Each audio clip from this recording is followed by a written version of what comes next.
De este a oeste, información de proximidad en tu emisora municipal y ciudadana. Más de 1.400.000 alumnos y alumnas de enseñanzas no universitarias comienzan en unos días las clases en Andalucía, distribuidos en 7.000 centros de la comunidad. Es uno de los datos del informe que ha llevado al Consejo de Gobierno la consejera de Educación, Sonia Gaya, relativo al inicio del curso, que empieza con 2.676 docentes más. La titular de Educación señala que para posibilitar el arranque de este nuevo periodo, los centros han acometido diferentes actuaciones a lo largo de los últimos meses. La escuchamos. Los centros, después de mucho trabajo, están listos para acoger al alumnado, gracias a este ingente trabajo que se ha hecho durante todo el año y que es fruto de una rigurosa planificación, no solo además por parte de la propia Consejería de Educación, no solo por parte de la agencia, sino por supuesto por parte del profesorado andaluz. Para ello además se ha repartido y se continuará repartiendo este año equipamiento y materiales, material TIC, pizarras digitales, ordenadores, por valor de 28,8 millones de euros. La consejera resalta que en el capítulo laboral el refuerzo de personal docente para dar estabilidad a las plantillas, algo que aumentará a partir del año que viene con una nueva convocatoria de oposiciones. A esto ha añadido la apuesta por la formación continua del profesorado. Bueno, es la lectura que hace la consejera de Educación de este inicio de curso. Hoy queremos recoger otras voces y para ello tenemos al otro lado del teléfono a Laura Tirado, que es secretaria general de la Federación del Sindicato de Enseñanza del CGT FASE. Señora Tirado, bienvenida a la Onda Local Andalucía. Hola, buenos días, ¿qué tal? Bueno, ya he escuchado la valoración que hacía la consejera de Educación y le pregunto a usted cómo ven este inicio de curso. ¿Está satisfecha las reclamaciones en cuanto a aumento de profesores, por ejemplo? En absoluto. Estamos además asistiendo en todo caso a una recuperación parcial de las plantillas que se perdieron en 2012. Le recuerdo a la opinión pública que entonces se perdieron con el aumento del número de horas lectivas del profesorado por un decreto estatal, más de 4.000 puestos de trabajo que incidieron fundamentalmente sobre el profesorado interino que estaba en los centros educativos de Andalucía y como te digo, eso implica que solo es una recuperación parcial de esa plantilla.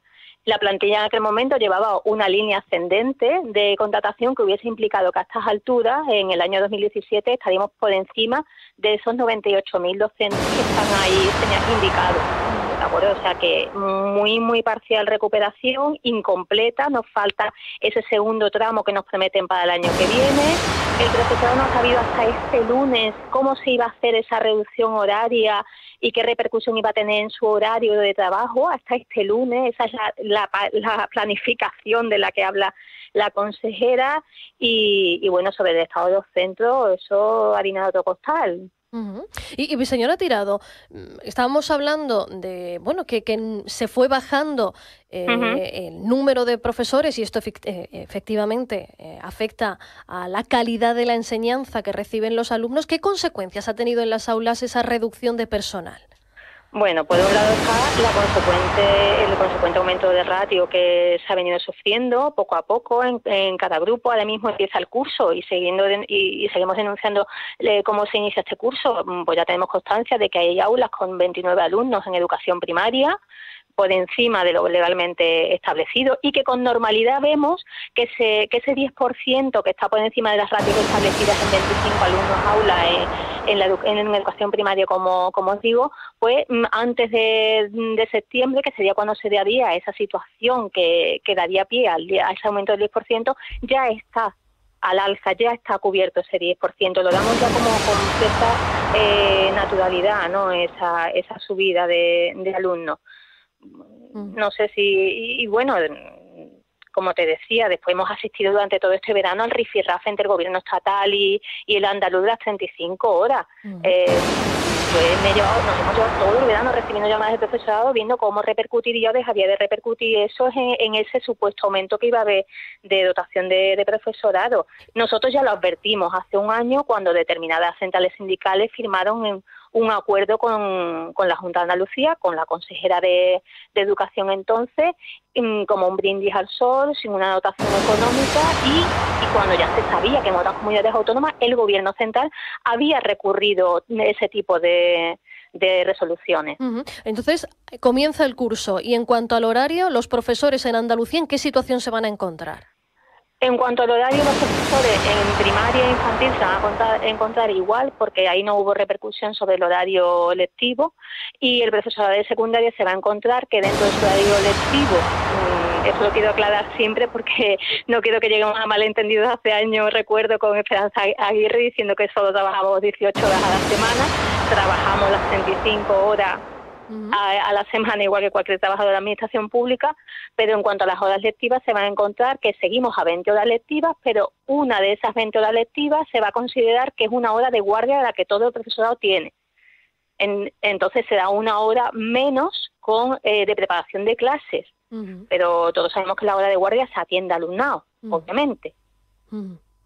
Y quería preguntarle también por un análisis, una declaración que ha hecho la consejera en torno a las infraestructuras. Ha dicho que en este verano se han mejorado y se han producido algunas mejoras en los centros con diferentes actuaciones. ¿Es suficiente? Porque recordemos que a finales del curso pasado hubo mucha polémica, por ejemplo, con esto de los aires acondicionados y el calor que se estaba pasando en las aulas.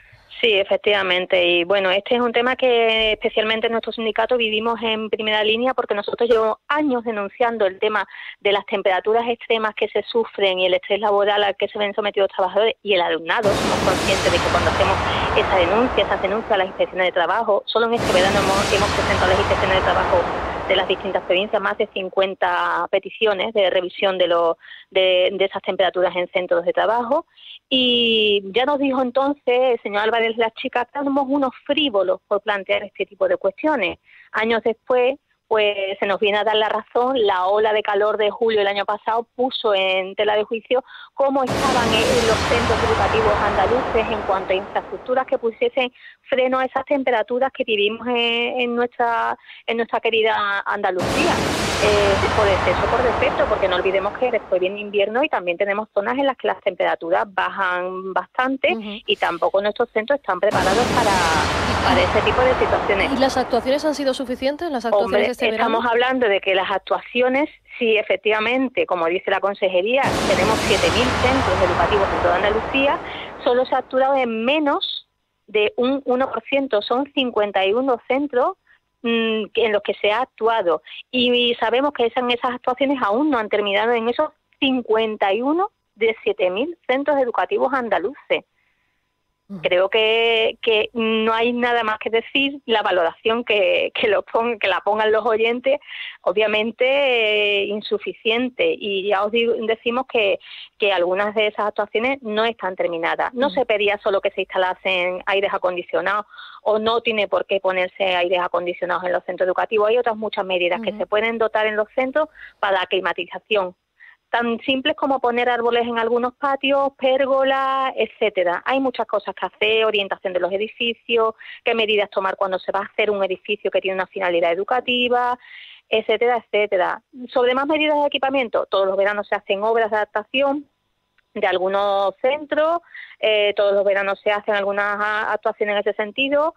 En los últimos años ha habido una bajada de presupuesto en cuanto a eso, y sobre todo ha habido una bajada de dotación a los centros en cuanto a lo que era su economía diaria, es decir, los presupuestos que se daban a los centros, entre otras cosas para el mantenimiento de algunas de sus instalaciones, y esa falta de mantenimiento por la bajada sucesiva que ha habido de esos presupuestos de los centros, pues ha llevado a que determinadas tareas que se hacían pues se hayan dejado de hacer, y que esa falta de mantenimiento pues haya ido a empeorar poco a poco la situación de los centros y a dar origen a actuaciones pues más profundas, de mayor calado, y al final pues a que nos gastemos aún más dinero en las cosas. Cuando se mantienen bien las instalaciones es más fácil que no haya que gastarse mucha cantidad en el después, en el centro. Laura Tirada, secretaria general de la Federación de Sindicatos de Enseñanza de CGT en Andalucía, gracias por habernos acompañado. Pues nada, encantada de que estoy para cuando queráis.